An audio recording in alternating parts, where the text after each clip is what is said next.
Ô, boa noite para quem está presente aí. Hoje, então, era mais assim para vocês tirarem dúvidas, né? Perguntar alguma coisa da matéria. E eu vou dar um cato em todas as sessões que a gente teve. Colocar ali um slide que é o do nosso cronograma do livro, né? E falar os pontos de cada sessão que a gente trabalhou um pouquinho. Então, hoje é um tiro mais curto, né? Outra coisa. Nossa prova, pessoal. Voltando então, dia. Nossa prova, dia 2, tá bom? Dia 2. Vamos fazer o seguinte, pessoal. A princípio, eu vou deixar essa prova aí disponível, tá? Na sessão 4.4 da nossa última sessão lá, no campo aula. Se tem algum professor que está combinando com vocês de colocar lá na primeira sessão lá, né? Pode dar problema de colocar na primeira e na última sessão esse questionário. Então eu já estou colocando já na última, que é para dar assim a ideia que acabou o nosso conteúdo, tá bom? Então vai estar lá disponível para vocês no dia 2 do 12, às 18 horas, e vai ficar aberta até o dia 4. Então, dia 2 o dia inteiro, dia 3 o dia inteiro, e dia 4, logo pela manhã, ele já, tchum, tá bom? Já vamos encerrar, tá? Então, não, minto. Dia 4 às 18 horas. Isso, para dar às 48 horas. No caso do quê? Da pessoa ter problema de acesso, do AVA estar muito carregado, de infinitas coisas, certo? Vai estar lá então. Quem perder a prova, nem precisa ficar arrancando os cabelos. Dia 7 e dia 8 de dezembro, segunda e terça, vai ser as provas de segunda chamada. Então, não fez a prova, não quis fazer a prova, deu pau lá no computador, não conseguiu fazer. Nem precisa entrar lá, falar na cabeça da coordenadora e nem também ficar azucrinando o representante aí. O sistema automaticamente já vai colocar você para a segunda chamada. Show. E no quem fez a primeira, fez a segunda, não conseguiu nota, o exame vai ser no dia 10 e no dia 11 de dezembro.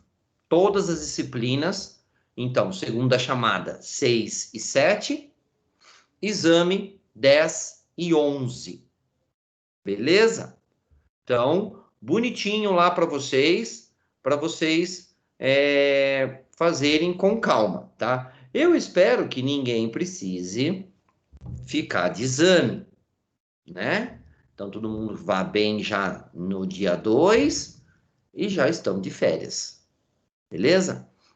Outra coisa, nossa prova vai ter 10 perguntas, tá?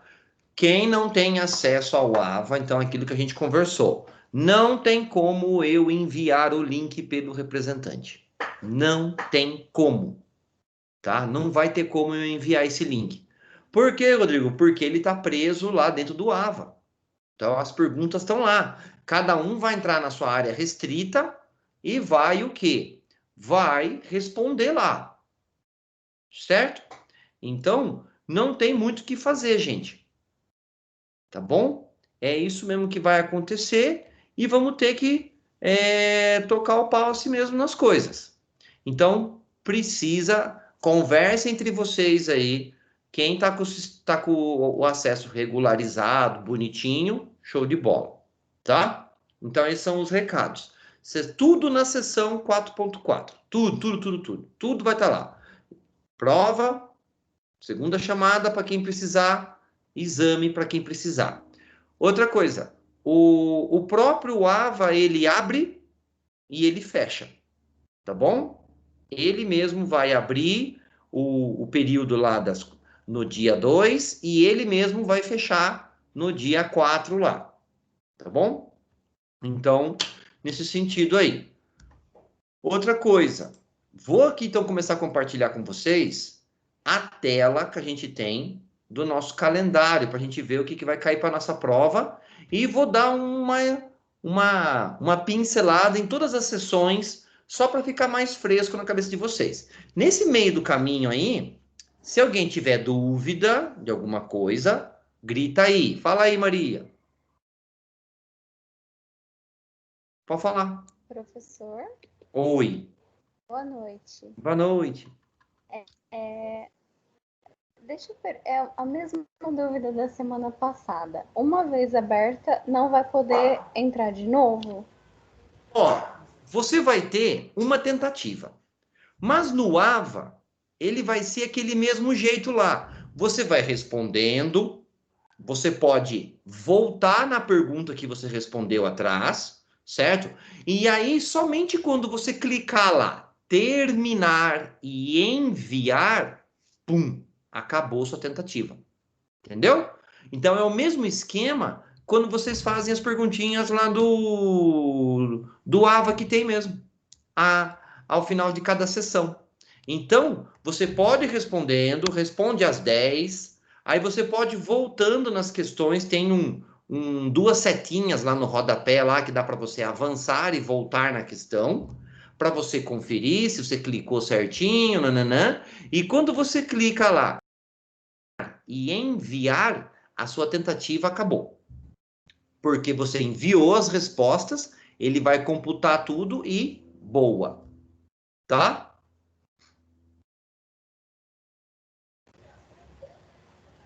Ah, tá bom, entendi. Muito obrigada. Nada. Então, pessoal, vamos lá. Vou compartilhar com vocês a nossa tela. Ó, então temos aqui na 1.1. Então, na 1.1, é isso que vai cair na nossa prova, ó. Show. Aí. Isso que vai cair na nossa prova. Vai cair, então. Deixa eu só um negocinho aqui. Isso, bases biológicas do comportamento. Olha lá. Unidade 3, então, pessoal. Vamos começar lá. 3.1, a gente estava nas anomalias cromossômicas. Vamos só e vamos dar uma olhada depois nos slides.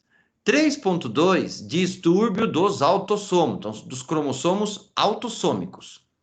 3.3 são os distúrbios que acontecem somente dos cromossomos sexuais. 3.4, doenças monogênicas com alto grau de heterogeneidade. Aí na unidade 4, a gente vai ver a genética dos distúrbios do comportamento. Então, 4.1, herança multifatorial. 4.2, herança multifatorial 2. 4.3, herança multifatorial 3. E, seção 4.4, genética do comportamento. Tá? Então, é isso para a nossa prova. Unidade 3 e 4. Para quem for fazer o exame, aí é tudo, tá bom? É a matéria do ano todo. Vamos lá dar uma olhadinha, bem por cima, na 3.1. Vamos lá dar uma olhadinha nela lá. Cadê? Tem tanta aqui. Ah, tá aqui. Achei. Eu não vou devagar, slide por slide, como se fosse a aula, tá, pessoal? Eu vou dar uma acelerada aqui pra gente... Opa, droga. Pera aí, pessoal. Eu vou dar uma acelerada, senão a gente não consegue dar uma explanada em tudo aí, tá bom? Então, compartilhar. Aí, apareceu. Aqui. Então, essa aqui é 3.1, gente. Anomalias cromossômicas, então, são o quê? Os distúrbios que podem acontecer nos nossos cromossomos, tá? Tínhamos lá o caso do Álvaro, que o Álvaro pesquisa síndrome de Patau. E aí, se vocês perceberem, sempre tem um casal, né? Em todos os casos, sempre tinha um casal. Pode perceber com uma idade avançada. Olha que interessante. Nunca aparece um casalzinho jovem aí. Outra coisa também, quando vocês forem ler, né? Quem quiser ler por aí os casos, repare, pessoal, o autor do nosso livro, a autora, ela nunca põe um casal jovem, nunca põe um casal de 25 e um outro de 26, né? É sempre de 39, 41, 42, tá vendo? Então, eles tiveram o quê? Um filho de Patal. E aí, a gente vem aquela história da fecundação, que nós já estamos carecas de saber, ou pelo menos devemos estar, né? Olha lá, a herança autossômica falando dos cromossomos, tá bom? Definição, então, de mutação, né? Então, você tem lá alterações cromossômicas. Então, é mudança na sequência do DNA. Temos dois tipos que você tem que memorizar: a numérica e a estrutural, tá? A estrutural, você vai ter uma alteração na sequência de bases nitrogenadas. E a numérica sempre vai alterar o número de cromossomos, para mais ou para menos. Então, na numérica é que aparece quem? As trissomias, lembram? E vai aparecer as monossomias. Tá? Lá. Aí ele vai dando das alterações numéricas, olha lá. Aneuploidia, então acréscimo ou perda de um cromossomo, tá vendo? Olha lá, ó. Então ele tá dando aqui o cariótipo humano, ó. Então esse é o cariótipo normalzinho, tá vendo? Ó, todo mundo que tem aos pares, tá vendo? Ó, XY, esse daqui é de um homem, muito bem. E aí nós temos as alterações estruturais, olha lá, que é uma mudança o quê? Nas bases nitrogenadas, olha lá, ó, que é o que a gente viu esse exemplo. Aí entrando nas anomalias autossômicas numéricas, olha lá, a monossomia, a única compatível com a vida é a de Turner, que acomete mulheres, e a trissomia, nós temos as famosas lá, né, de Down, que a gente sempre vem à cabeça quando fala em trissomia, a de Down. E também temos a de Patau. Olha lá. Então, várias trissomias nós temos, hein? Cuidado. Então, a de Down, que é no 21, a de Edwards, que é no 18, e a de Patau, que é no 13, tá? Daí a gente falou da síndrome de Down, né? No cromossomo 21, falamos da incidência, né? Olha lá, ó. Essa daqui é a Olga Guns, né? A pessoa mais velha com síndrome de Down no Brasil, que faleceu com 77 anos. Até então, não temos notícia de alguém bateu esse recorde, né? Vimos como que é o fenótipo da síndrome de Down, conversamos bastante, né? O fenótipo, tá? Vimos que eles são bem o quê? Pessoas alegres, autoconfiantes, corporativas, tá? Vimos os casos, né? Olha lá, a história da translocação robertsoniana. Vimos lá a história, né, da idade avançada, ó, né? Em quantos por cento que aumenta a chance, né? Olha lá, ó. Tá bom? Trissomia do 21, a etiologia. Trissomia do 18, que é a de Edwards. Demos também as fotinhas das crianças, ai que dó. Depois a síndrome de Patau, que é do cromossomo 13. Olha lá, bastante deformidade, né, pessoal? Que dá nos fetos. E aí a gente chegou, né, com a história lá. Quanto mais cedo acontece essas alterações, ó, que ele está mostrando como célula alterada. Então, quanto mais cedo, lá nos folhetos embrionários, que a gente conversou, né, que não é mais motivo de aula para nossa prova, né? Lembra, nós temos o endoderma, o ectoderma,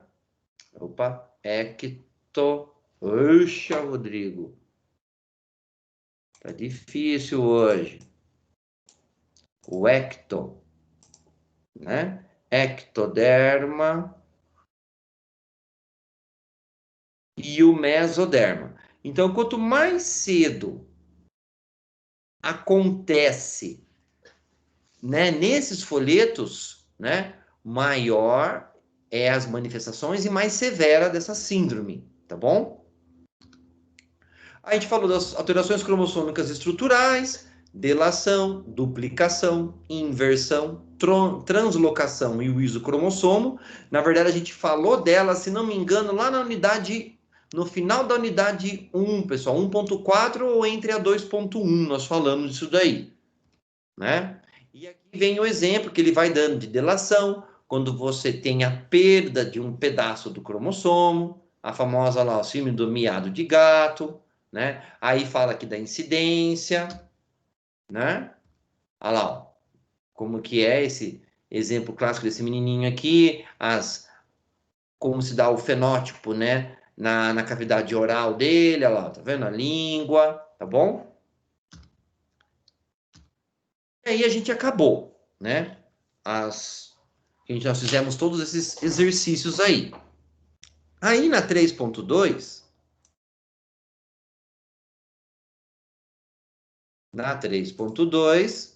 a gente entrou no quê? Vamos compartilhar aí. 3.1, olha lá. Distúrbio dos autossômicos. Então, agora, vamos ver quais são os tipos de distúrbios que acontecem nos cromossomos autossômicos, né? Olha lá. Então, veja, pessoal, olha lá. Vejam, olha outro aqui, ó. Um casal também, de novo, ó, de idade avançada. Se você perceber aí. Então, essa sessão fala o quê? Começa da definição do comportamento, né, pessoal? Conjunto de reações e atitudes do indivíduo. Então, essa sessão, ela vai preparando, né, vocês para as outras que vêm pela frente, que ela vai o quê? Construindo melhor a ideia do que é o comportamento. Fala que tem influência dos genes e também fala que não é possível, você não pode afirmar que todo comportamento é hereditário. Por quê? Porque nós temos a questão do ambiente, né? E temos a história de estudos com os gêmeos monozigóticos, que são os idênticos, e nós temos os gêmeos dizigóticos, que são os gêmeos que vêm sempre como casal, né?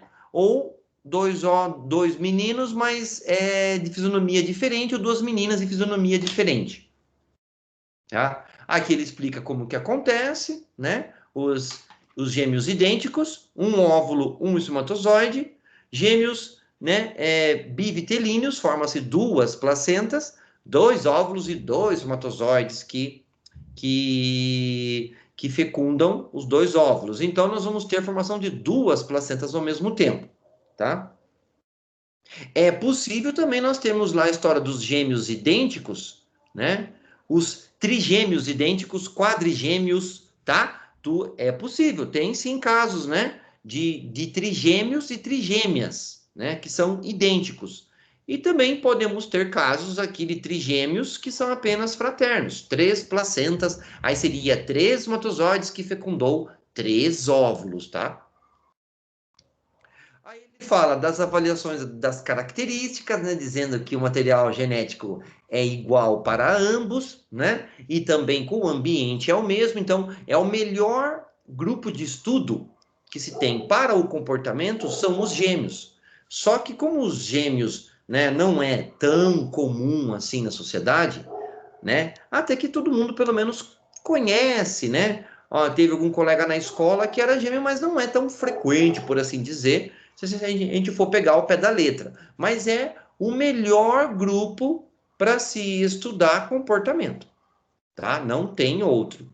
Porque o material genético, pessoal, é o mesmo.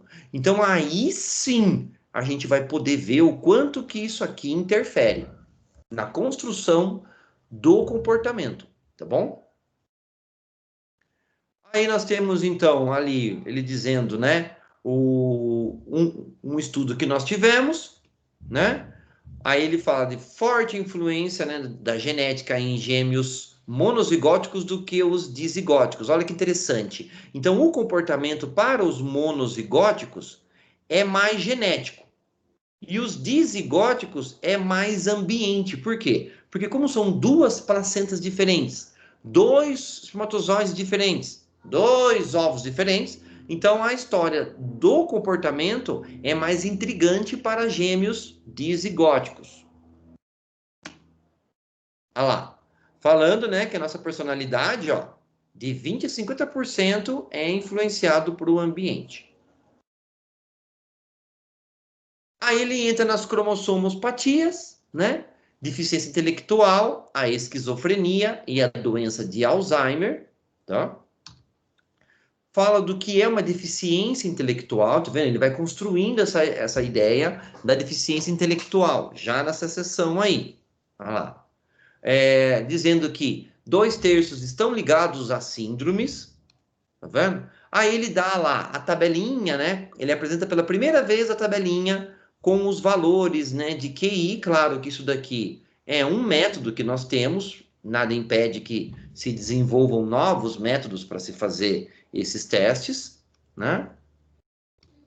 Olha lá. Aí ele começa a falar das causas dessa deficiência intelectual nessa sessão. Olha lá. Então, causas genéticas, anomalias nos cromossomos, monogênicas, dominantes, recessivas, ligado ao X e as poligênicas. E as ambientais, muito mais pelo quê? Pelo comportamento e as coisas que a mãe ficou submetida, tá? Olha lá. Então, ele vai citando, né, para as causas ambientais. Álcool, cigarro, micro-organismos, né, falta de oxigênio, traumatismos em geral. Olha lá. E as causas genéticas. Então, vai listando, olha lá, 100 diferentes genes autossômicos, 70 genes ligados ao X, outros 20 ligados ao X também. Opa, né, que estão 70 ligados a síndromes e 20 que estão no cromossomo X, que não estão ligados à síndrome, causam deficiência intelectual. Tá? Olha lá. Então, ele frisa, né, a autora frisa que a personalidade ela é o produto de vários genes, né? A gente falou bastante dessa parte aqui, né, dos neurônios aferentes, né, pessoal? O que a gente vê, escuta, né? Aí ele fala um pouquinho da esquizofrenia, né?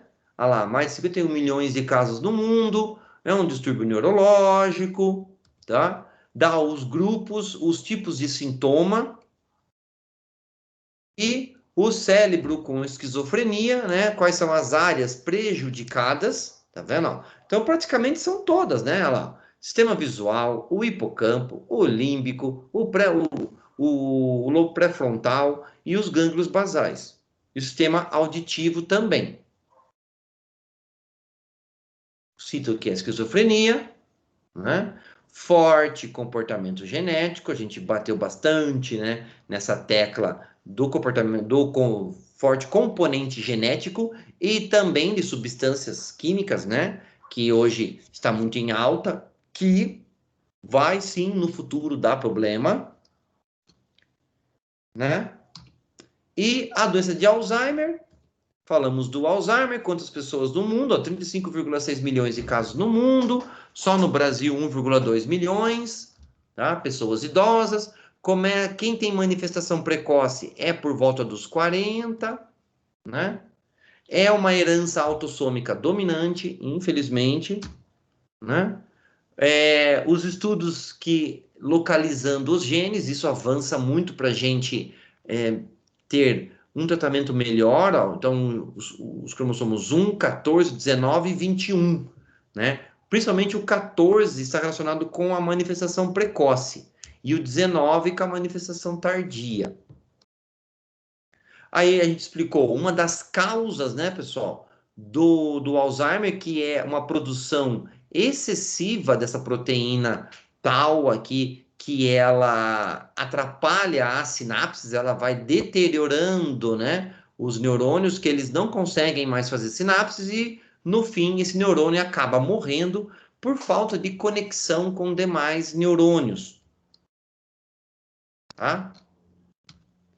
Aqui mostrou como que é, né, um cérebro atrofiado, tá? Os principais sinais clínicos, né? Aqui também. E aí a gente acaba, né? Fizemos os exercícios juntos. Vou parar aqui de compartilhar. E aí a gente, vamos lá para 3.3. Vamos lá para 3.3.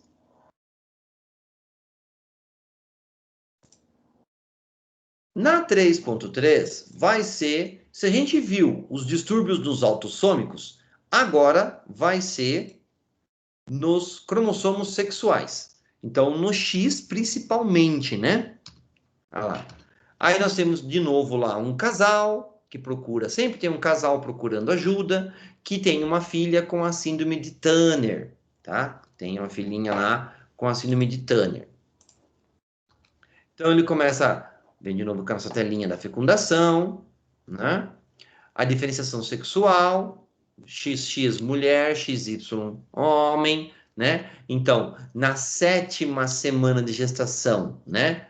Por influência do cromossomo Y, se é para ser um menino, já começa a organização dos testículos. E na 12ª começa, se é para ser menina, né? O X, a diferenciação ovariana, tá?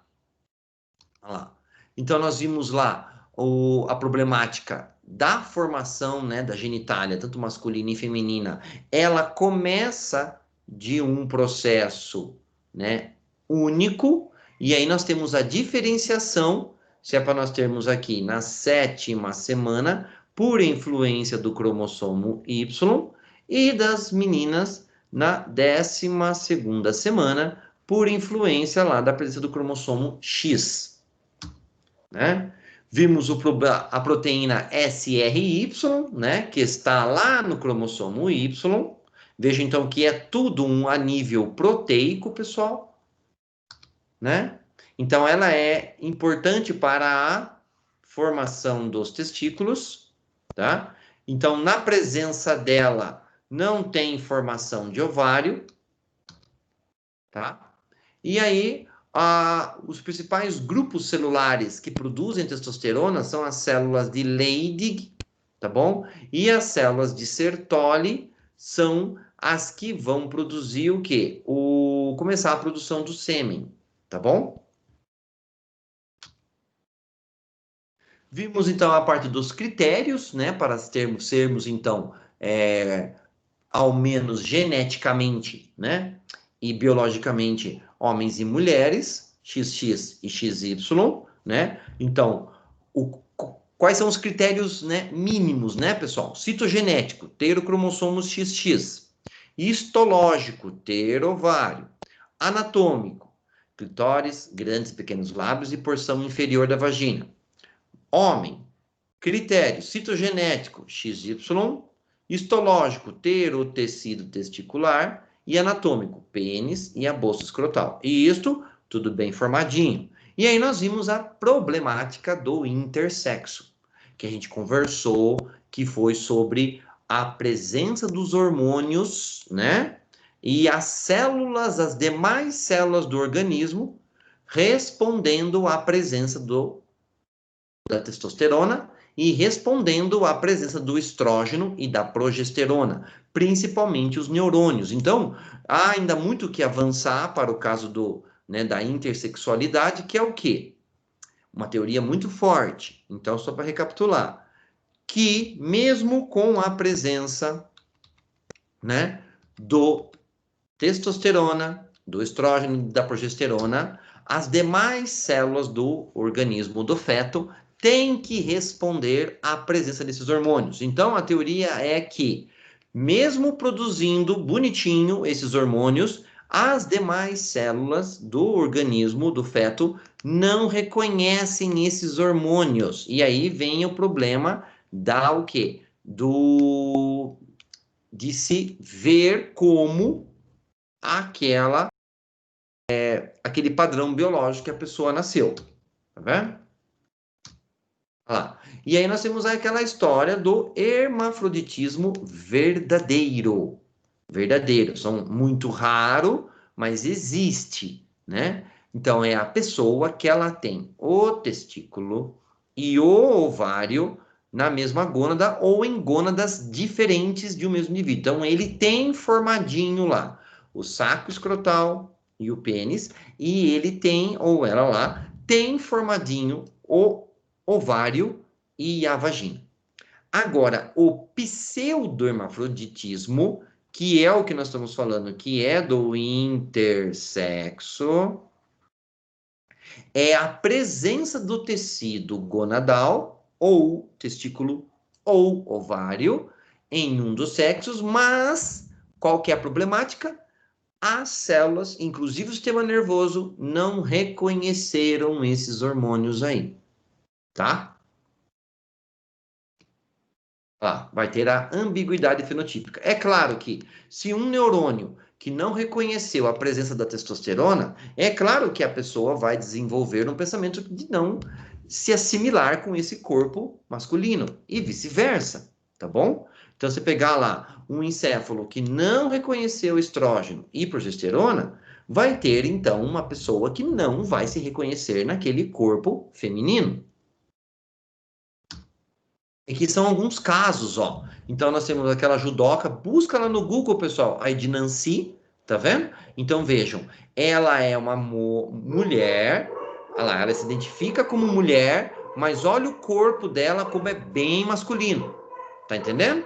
Então, consequentemente, o encéfalo dela não reconheceu a presença da testosterona. Por isso que ela se reconhece como mulher, tá? E nós temos aqui, esse aqui é um rapaz, tá vendo? Esses três aqui, homens que nasceram, que não reconheceram o corpo masculino e partiram, né, para a migração. Vendo? São perfeitas mulheres, se você olhar. Ainda que esse aqui tem traços masculinos, se você olhar bem, tá vendo? Agora, essas duas aqui, ó, você não diz que eram, que na adolescência foram homens, tá vendo? Foram meninos. São com traços muito femininos, tá vendo? Aí a gente viu lá um pouquinho sobre identidade de gênero, né? E as alterações numéricas dos cromossomos sexuais, vimos as malformações que acontecem na síndrome de Turner e na de Klinefelter, né? Falamos um pouquinho na síndrome de Turner, cadê o X? Tá vendo? Só tem um X apenas, cadê o outro? Tá vendo? Olha lá, as características morfofisiológicas, né? Na puberdade, que começa a apresentar o atraso na maturação psicológica. Vimos ali Klinefelter. Klinefelter vai ter 2x e 1y. Olha lá, ó.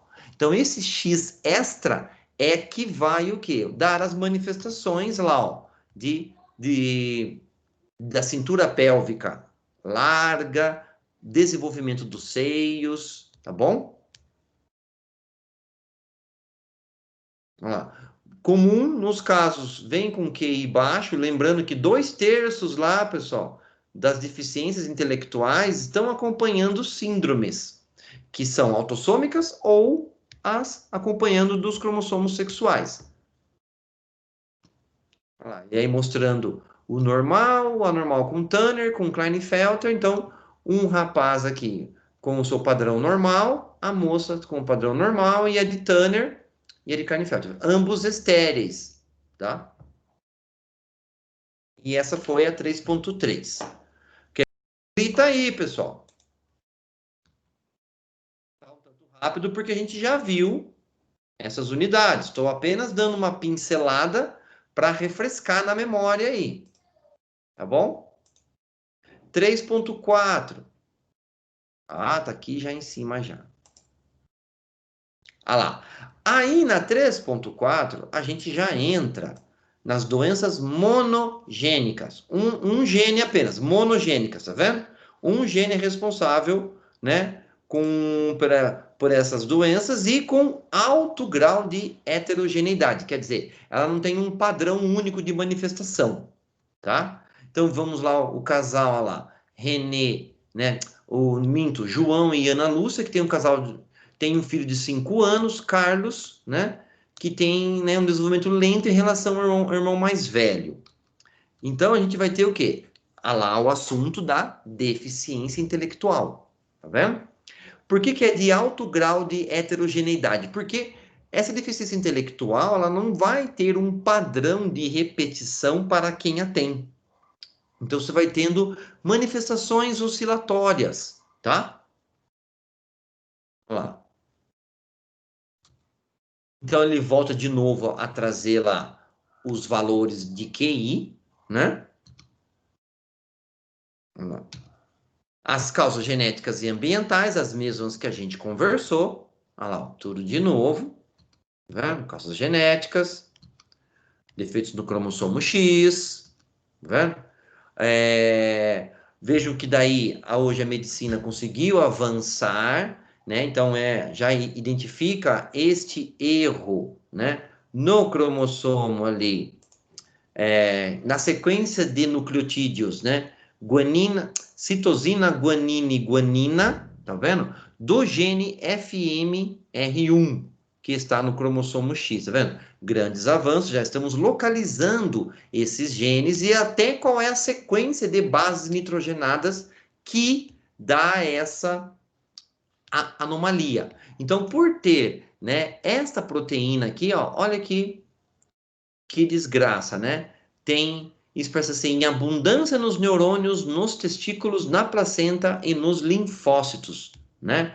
E as funções não são tão conhecidas. Já se sabe pelo menos qual é a proteína, mas como ela age é ainda uma incógnita para a medicina, pessoal. Como qualquer outra proteína, né, que nós temos no nosso corpo, nós temos uma leve noção de como que elas agem no nosso organismo, tá bom? Tá mostrando aqui do cromossomo, né, o XY. Então, a síndrome do X frágil, tá vendo? Ó? Então, tem a ver com o número de cópias, olha lá. Então, indivíduos normais têm pouquinhas cópias. Aí, quando já começa, né, os indivíduos que estão no limite para desenvolver essa síndrome, tem de 40 a 55. Aí, os com pré-mutação, olha só, 50 a 200 cópias dessa sequência de nucleotídeos, tá vendo? E aí, com a mutação completa, tem um número superior a 200 cópias, né, deste códon aqui, né? E aí nós vamos ter a produção da proteína FMR1A. Ó, e aí nós vamos ter, né, os meninos com a síndrome do X frágil. Então, a cabecinha esticada, orelha grande, né, palato alto, o queixo bem proeminente, bom? E essa daí foi a nossa 3.4. Aí, na 4.1, a gente entrou no quê? Entramos na 4.1. A gente entrou lá na... Cadê a 4.1? Oh, criança. 4.3, 3.4, 4.4. Aqui. Começamos na herança multifatorial. 1. A herança multifatorial 1. Então, temos lá o casal de novo, né? Que não, agora não é um casal, é o Arthur, que ele sofre há 32 anos de obesidade, que vai falar das doenças crônicas, tá? Vai falar das doenças crônicas. Então, olha lá, a herança multifatorial, vejam que ela se refere aos estudos dos genes, porque você vai ter vários genes se manifestando para essas doenças crônicas se manifestarem, tá vendo? Olha lá, ó. Então, a interação de diferentes genes do indivíduo e entre os fatores ambientais. Então, olha que miscelânea. É um monte de genes se manifestando, mais os fatores ambientais também se manifestando, tá bom? Aí eu mostrei para vocês a história da técnica, né, de sequenciamento, que é o PCR. Esse senhor aqui foi o que desenvolveu esse método, né, o Kay Mullins, né, que o Carey, ele recebeu um prêmio Nobel de Química, bom? Aí eu mostrei como que funciona, né, a PCR. Ah, o exame lá para o corona é o mesmo processo, tá, pessoal? O exame para o corona do SUAB, que é pelo PCR, é isso aqui que se faz. Então, lá no SUAB, faz o quê? A investigação da presença do DNA, do vírus. Na verdade, o corona, ele é um vírus RNA, tá vendo? E aí faz o quê? A multiplicação desse material genético do corona e faz a leitura no aparelho e vê se tá lá. Então, essa é a técnica daquele exame do SUAB. Tá aí, ó. Então, a gente viu que é um ciclo, ó lá, ó, de esquenta e esfria, para você fazer a duplicação lá do DNA, ó, tá vendo? Então, para simular o que acontece dentro do nosso organismo, tá bom? Lá no núcleo. Olha lá, ó. Então, né, de apenas num primeiro ciclo, basta uma sequenciazinha de DNA ou de RNA, que após, né, vários ciclos você vai ter bilhões de cópias dessa sequência aí, tá bom? Aí nós temos a herança multifatorial, né? Os indivíduos normais e classificados como os anormais, né? Olha lá, os anormais vão ter as anomalias de moderadas a graves, e a história é o quê? Mesmo nos anormais, nós vamos ter os que são suscetíveis à doença. Então, temos também, mesmo você tendo as anomalias de moderadas a graves, você pode ser pouco suscetível ou muito suscetível a uma doença crônica, né? Então, olha lá, ó, poucos e muitos suscetíveis. Então, você tem que ter uma quantidade mínima desses genes no seu código genético para isso se manifestar. Por exemplo, vamos dar um exemplo aqui. Pai e mãe têm diabetes tipo 2. Você, né, filho único, não se manifestou em você lá depois dos 30, quer dizer que você é pouco suscetível à manifestação dessa doença crônica, ou que você tem muitos poucos genes, tem uma quantidade mínima desses genes para o desenvolvimento do diabetes tipo 2. Olha lá. Então, temos que ter um limiar genotípico, uma quantidade mínima de genes para que essa característica se manifeste. Aí a gente viu, né, quais são as doenças crônicas, né, que podem ter vinculado, então, câncer, diabetes, hipertensão arterial, cardiopatia, alcoolismo, obesidade, transtornos psiquiátricos, né? E aí nós vamos citando uma a uma, né? Então, doenças do coração, como a arteriosclerose, a principal, né? Da arteriosclerose podemos ter complicações como o acidente vascular cerebral ou encefálico, como se chama também atualmente, né? A doença arterial coronariana, olha os fatores de risco, tá bom? Aqui que é interessante, ó, parentes de primeiro grau, o seu risco aumenta. Então, pai, mãe, tá bom? Irmãos. Isso, o histórico familiar é muito forte para essas doenças crônicas, mas não é uma sentença. Só porque seu pai e sua mãe tiveram problemas arteriais, né? Que você vai ter. É bom ficar somente esperto, né? Para não dar chance para o azar. Mas não quer dizer que é uma sentença. Não, você vai ter. Tá bom? Eles colocam aqui uma predisposição de 2 a 7 vezes maior do que indivíduos, né, sem histórico na família, mas nada com que você possa se cuidar, que essa incidência aí não fique tão assim evidente na sua vida, tá? Aí vem quais são, falamos das mulheres, né, os problemas também hoje que acercam a saúde da mulher para esses riscos genéticos, tá? Olha lá, os genes envolvidos já foram identificados, os fatores ambientais evitáveis, né? Ó, eu gosto muito dessas palavras assim, né? Fatores ambientais evitáveis. Quer dizer o quê? Quando nós temos isso daqui, pessoal, né? Se você sabidamente tem na família, né, pessoas com esse problema, e você ignora isso daqui, ó, sinto muito, você buscou. tá? E em você se manifesta também essa doença crônica, e você não tentou mudar nenhum desses parâmetros aqui, ó, sinto muito, não tem como daí, né, gente? Não tem, né? O nosso organismo não é assim também tão resistente, tá? Aí falamos da obesidade, né? Quais são as causas? Falamos também da parte, né, do controle no hipotálamo, que é o nosso centro regulador, né, do apetite e dessa administração, né, de acúmulo de gordura e queima de gordura.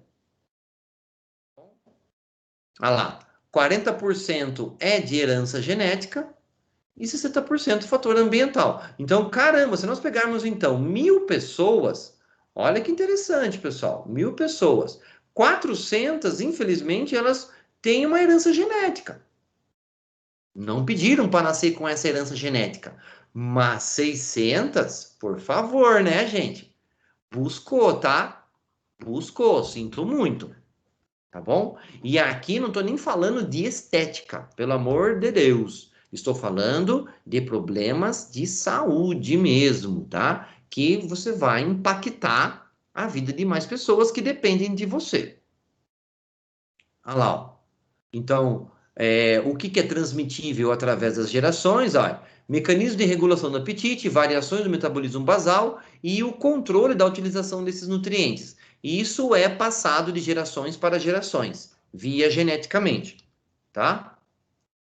Olha lá. E pais obesos, né, têm, ó, 50 a 80% de chances de terem filhos obesos, tá bom?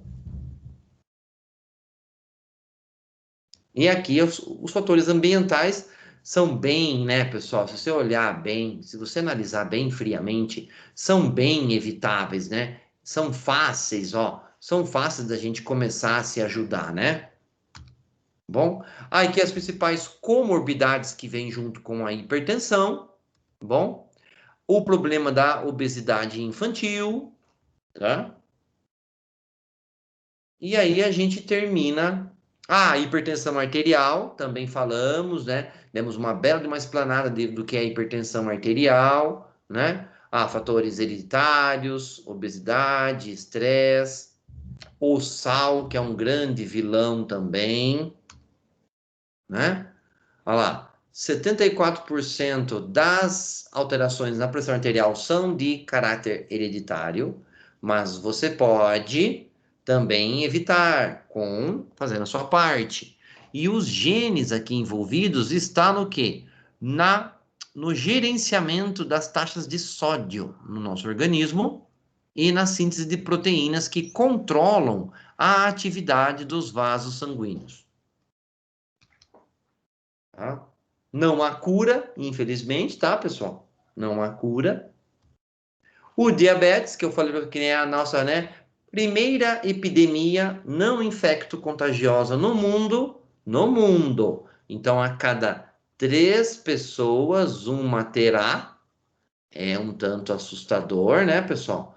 Eu acho assustador isso aqui.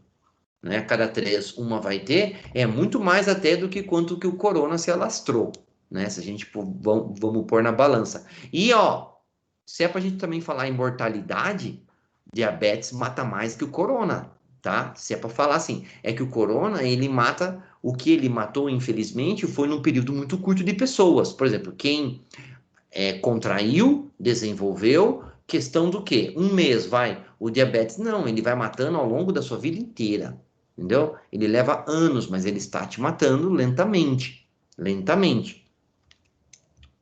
Vimos lá dos nossos parâmetros glicêmicos saudáveis, né? Vimos o que causa, o panorama no mundo, né? Diabetes tipo 1, diabetes tipo 2. Vimos, eu falei para vocês como é que é o gerenciamento, né, da insulina, a produção pelo pâncreas, né? Vários fatores ambientais não ficam atrás. Olha lá. Ó. E essa foi, então, da nossa 4.1. Vejam que é, então, de manifestação heterogênea, né?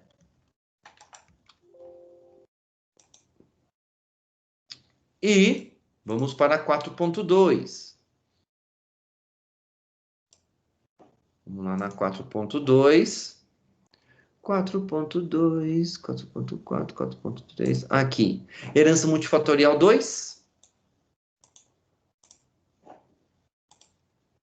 Então, de novo, estamos falando de multifatorial, então vários genes, várias causas biológicas também, e várias causas ambientais, né? É o caso lá da senhora Fátima, né? Que ela tem um filho, infelizmente, dependente químico, tá bom?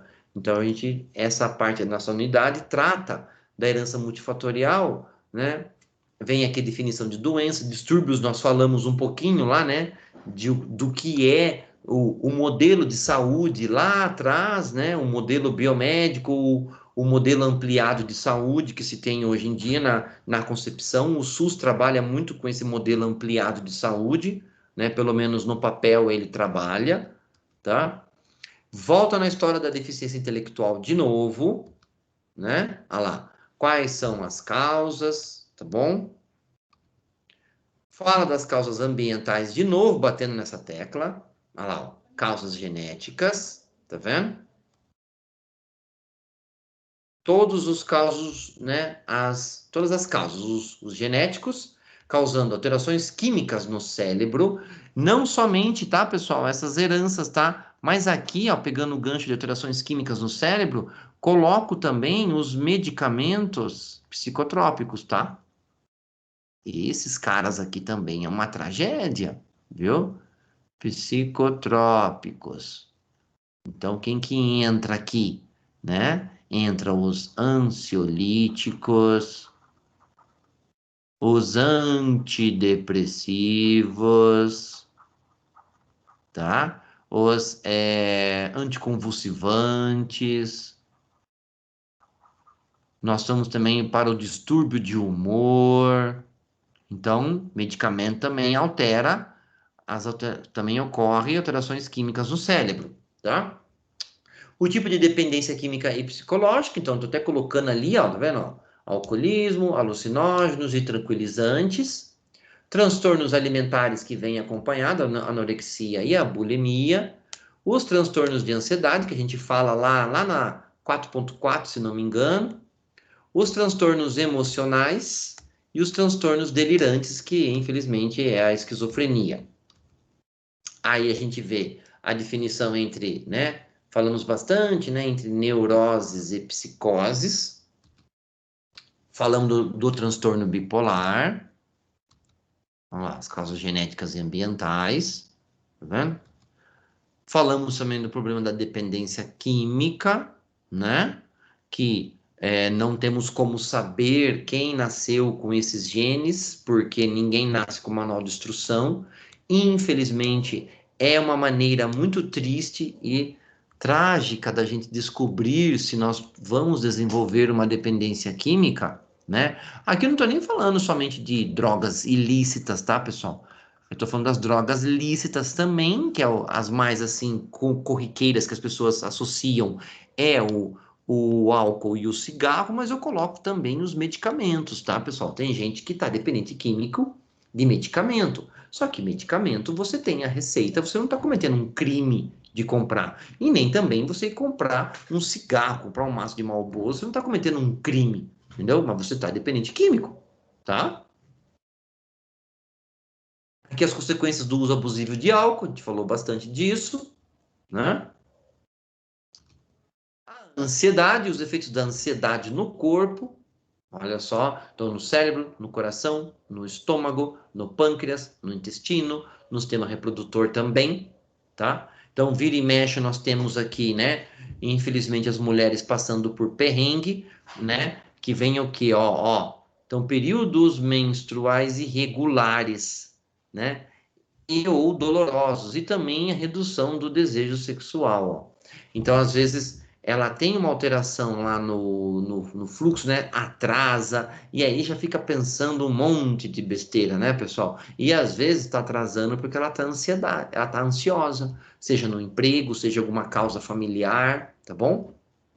Atualmente, por causa da pandemia, deve ter muitas moças e mulheres com o fluxo menstrual todo atrasado por aí, mas deve estar uma festa, né? No sentido assim, não alegre, mas de gente que está sofrendo de distúrbio de ansiedade e mulheres que estão com problemas no fluxo menstrual, tá?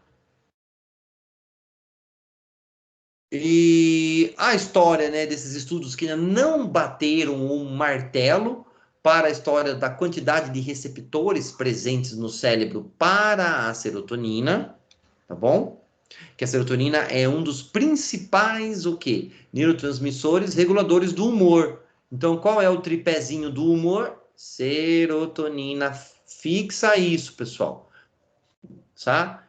Leva isso com você.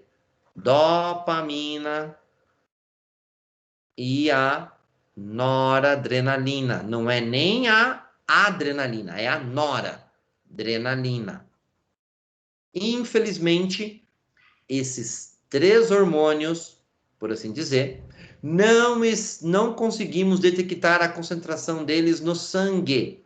Por que não, Rodrigo? Porque eles só são liberados em sinapses entre neurônios. Tá aí a grande dificuldade. E o que tem de gente estudando métodos de detectar os metabólitos desses caras no sangue, pessoal, não é brincadeira, tá? Quem conseguir achar um método de detectar como é que está a quantidade da produção de serotonina, dopamina ou nora, puxa, esse cara vai trazer um avanço fantástico para a medicina e vai revolucionar o tratamento das doenças, podemos dizer assim, psiquiátricas. Não eu ponho psiquiátricas apenas de quem está, né? Às vezes as pessoas falam, né? Distúrbios psiquiátricos já vai achar que o cara é louco. Não. Ansiedade, humor e tudo mais, tá bom?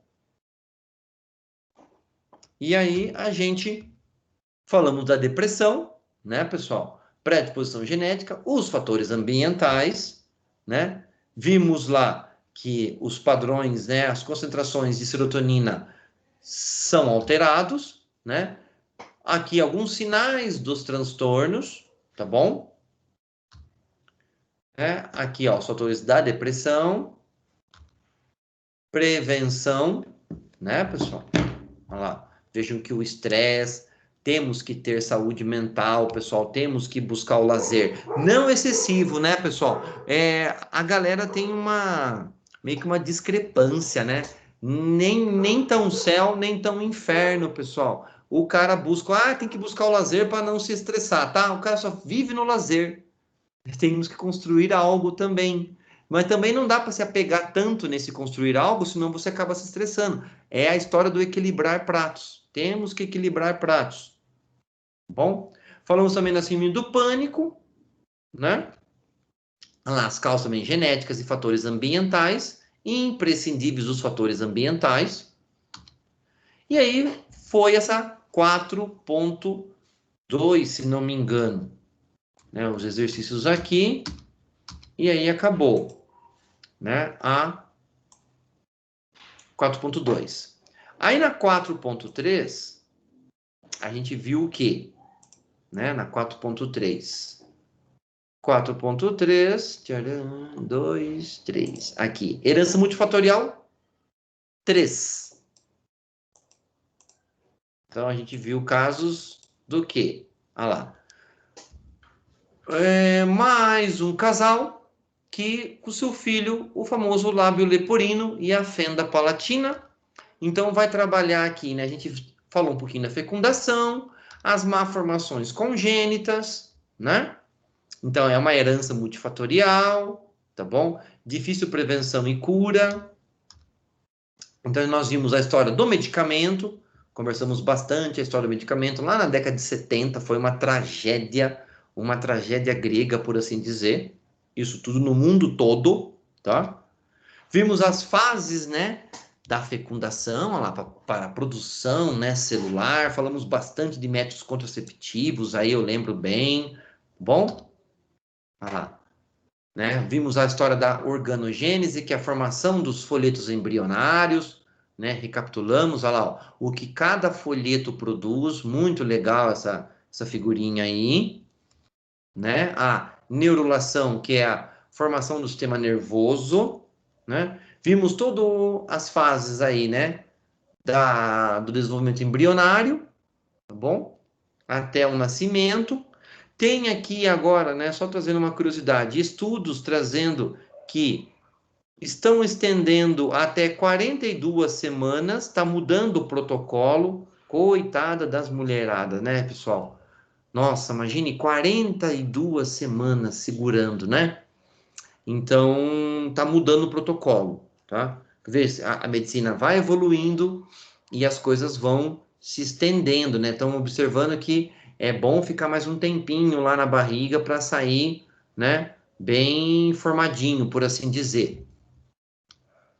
E o lábio leporino e a fenda palatina é uma herança multifatorial, não está ligada a síndromes. Então, a pessoa que tem um lábio leporino, ela não tem uma síndrome, tá bom? Mais meninos do que meninas, né? Então, os portadores de lábios leporinos apresentam malformações associadas, né? Outras, pé torto, defeitos vertebrais, polidactilia, tá? Olha lá, a faquinha dele, tadinho. Né? Vimos outros problemas que podem vir associados devido a essa má formação, tá? O tratamento se vai até a vida adulta, né? A primeira cirurgia pode começar lá aos 3 meses e o palato aos 18 meses de vida, tá bom? Olha lá. Então, hoje está tão evoluído como eu dei aquele exemplo, né? Se nós temos que prestar atenção para achar mesmo hoje na pessoa, né? E se a pessoa tem uma boa cicatrização ainda, tem que olhar muito, vai prestar muita atenção para ver se ele tem alguma cicatriz ali, ou se ele nasceu com o lábio leporino. Tá? Aí a gente viu um pouquinho, né? As fases do desenvolvimento embrionário do sistema nervoso, a gente fez uma recapitulação, né, pessoal? Trouxe para vocês, né? Olha lá, um resuminho das vesículas encefálicas primárias e secundárias. Defeitos do fechamento do tubo neural, né? Vimos a importância do ácido fólico, os alimentos que têm bastante ácido fólico, que é a famosa vitamina B9. Olha só que bonito, né, pessoal? Bem colorido, né? Eu gosto muito de bater nessa tecla, né? Alguém tá vendo hambúrguer aí? Hambúrguer artesanal? Alguém tá vendo McDonald's? Alguém tá vendo Burger King? Eu não tô vendo, pessoal. Alguém tá vendo aí uma trufa? Alguém tá vendo um pacote de soufflé, né? Eu tô aqui num tom jocoso, mas é isso aí mesmo, pessoal, tá? É isso mesmo. E isso é alimento de qualidade para uma gestante, tá? Não é ela comer bolo de cenoura, que eu adoro, o dia inteiro, tá? Não é. É isso que ela tem que comer, tá bom? E aí nós temos os defeitos, né? A anencefalia, a espinha bífida, né? Que ela pode ser a oculta, e a bífida, a meningocele e a mielomeningocele, tá? O problema da anencefalia, que pode nascer com somente pela metade, por assim dizer, do cérebro, ou nascer mesmo sem cérebro algum. Olha que dó, né? Então, temos um ultrassom aqui de um feto normal, né? Olha o formatinho do crânio, que bonito, o encéfalo aqui dentro, ó, e de um, coitadinho, né? Com anencefalia, ó, e como que nasce, ó, judiação, né? E aí as malformações do tubo neural, vendo, ó, medicamento, pessoal, ó, anticonvulsivante, ó, usado junto com a gestação, ó, 1 a cada 400. É alto, hein? Isso aqui é alto. E 1/3 desses nascimentos é de causa desconhecida. Isso também é muito ruim, né? Quando a gente não sabe a causa dessas malformações aí. A espinha bífida, que a gente mostrou, que ela pode ser oculta, apenas com a presença de folículos pilosos, né? Aqui, ela pode ser a meningocele, quando é apenas uma dilatação do líquor, ou a mielomeningocele, quando você tem também, ó, o acompanhamento da cauda equina. Aqui, mais drástico a coisa, né? Olha lá, ó. Bom, aqui um outro slide para mostrar bem a diferença. Né? Aquele artigo que eu falei para vocês verem de 2018 sobre a espinha bífida cística, né? Para quem fica fazendo essas dietas low carb da vida aí e torna-se gestante, tá vendo? Causa essas malformações, está associado a isso. Aí ele fala da espinha bífida, olha lá, ó, um ultrassom. E hoje nós temos também métodos, né, por cirurgia laparoscópica, de operar dentro do útero da mãe, tá bom? Então temos já desenvolvido essa técnica, não sei a que custo, né, e tem que ser um mega especializado nesse tipo de trabalho, né, pessoal? Que é uma cirurgia muito delicada, tá? E essa foi a nossa 4.3. A 4.4, que é o final do nosso livro, né? A gente tem... Cadê tu, filha? Aqui. Genética do comportamento. Voltamos de novo na história da genética do comportamento. Né? Temos lá um casal lá, tem um filho de 14 anos, que aí ele entra no campo, né? Um dos campos que ele aborda da homossexualidade, né? Então ele vem lá, de novo, a definição de comportamento, né? Falamos bastante, né? Hoje em dia, dos neurônios aferentes, né? Captando esses sinais do meio externo, né? E aí ele põe como a inteligência, a personalidade e a homossexualidade como características comportamentais. E aí ele vai trabalhando, né? De novo, a tabelinha lá do QI, né? As áreas, né, que são analisadas para você ter o fechamento de um quadro de QI, por assim dizer, né?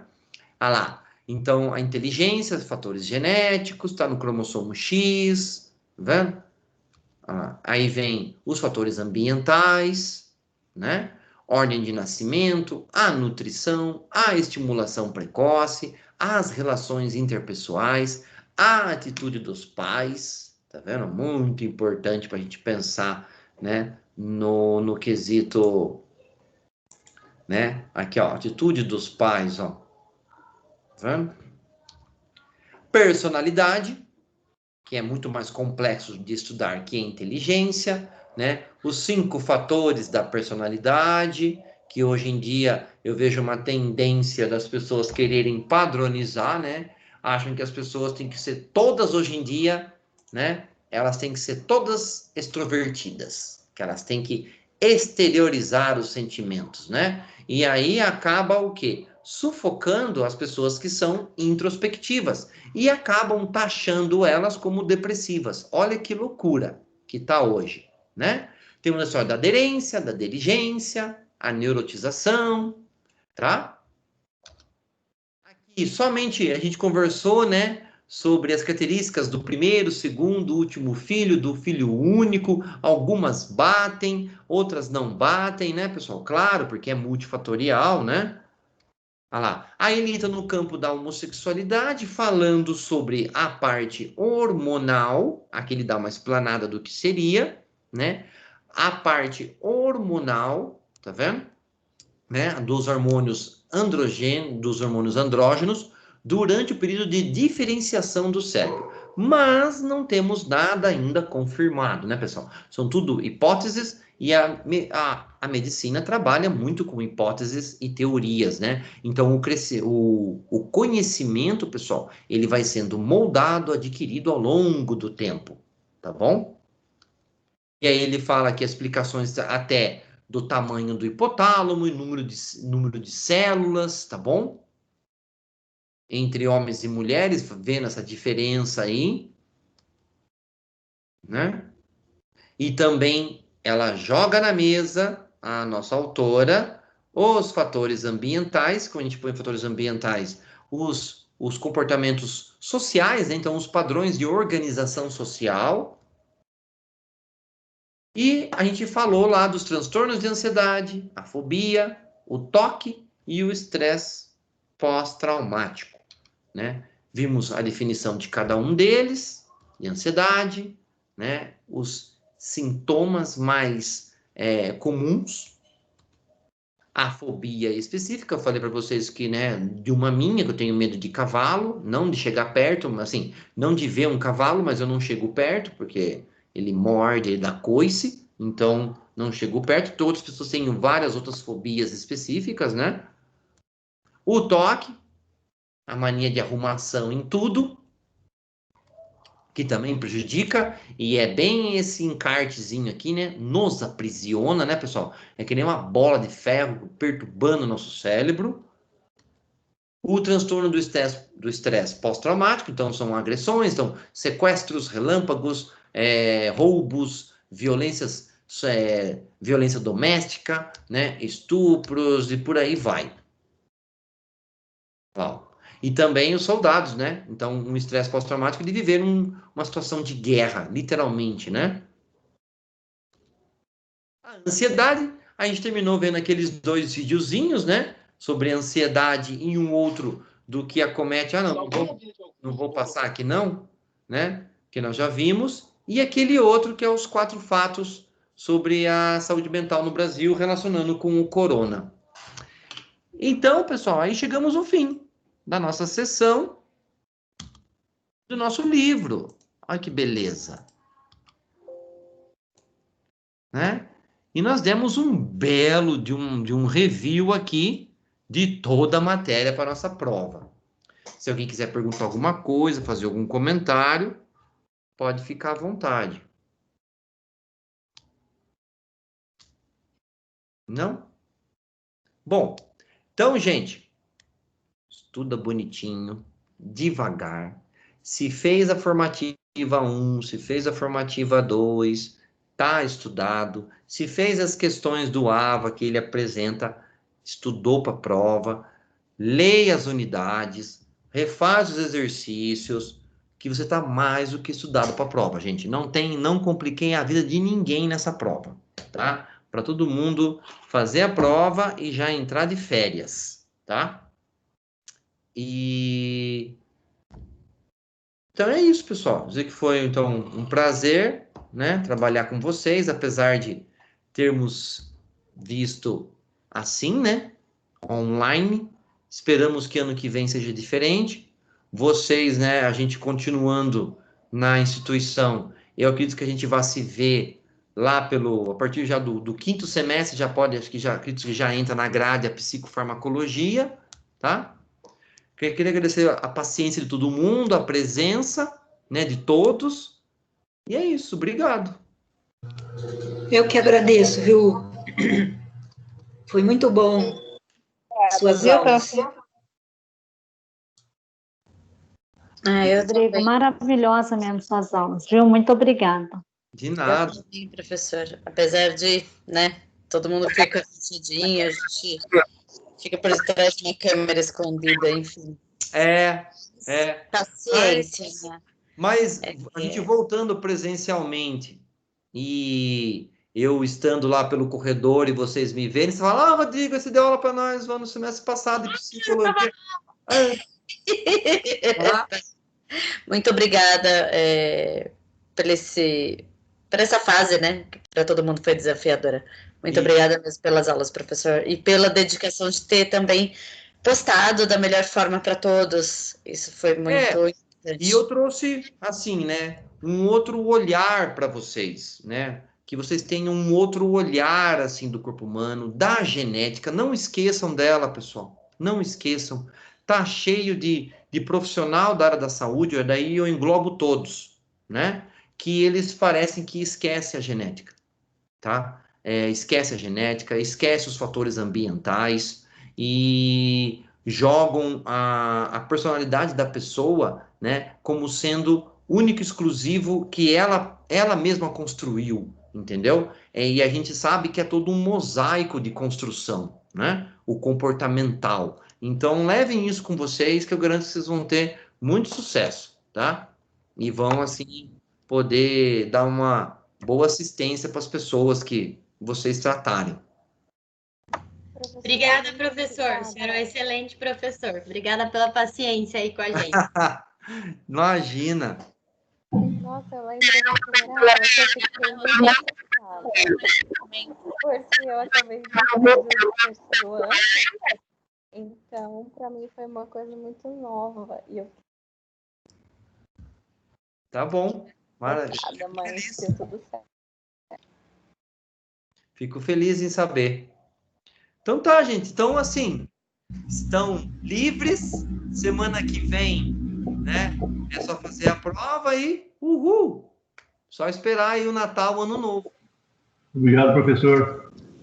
Foi muito Boa rica essa aula. Pude aproveitar o máximo que pude. Queria saber mais ainda. Ô, Fico agradecido de fico poder feliz ter de saber. aprendido muito. Aprendi bastante, hein? Fico grato. Estava aqui meio no oculto, mas estava só ouvindo e absorvendo do melhor que tem aí, né? Espero ter mais joia. para frente. Isso Obrigado, aí. abração. De nada, outro. O objetivo é esse mesmo. Rodrigo, desculpa estar saindo e entrando toda hora aqui, é que meu computador tá desligando. Não, Tá não desligando esquente a cabeça. sozinho. Tá tudo em ordem. Muito obrigada, parabéns por todo o seu empenho aí em ter nos apoiado, nos conduzido até aqui. Espero que a gente ainda se encontre aí por esse longo caminho. Vamos sim, se Deus quiser. Sim, obrigada. De nada. Tchau, Rodrigo. Obrigada por tudo. De nada, pessoal. Tchau, professor. Muito obrigada, viu? Tchau, tchau. Isso aí. Então tá, gente. Boa noite. Muito Só para tirar uma dúvida, você já lançou a nota da segunda atividade? Lancei. Para mim ainda não apareceu, tá como ausente no AVA para mim. Qual que é o seu nome inteiro? Júlia Júlia. Gabriele das Neves Cavalcante. Júlia Gabriel.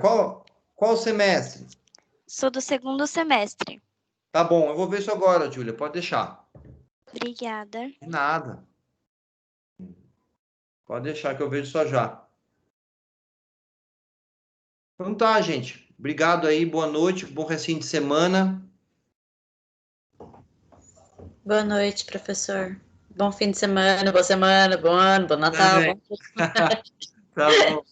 Tchau, tchau. Tchau, gente. Tchau, tchau. Obrigada pelas aulas. Tchau, tchau.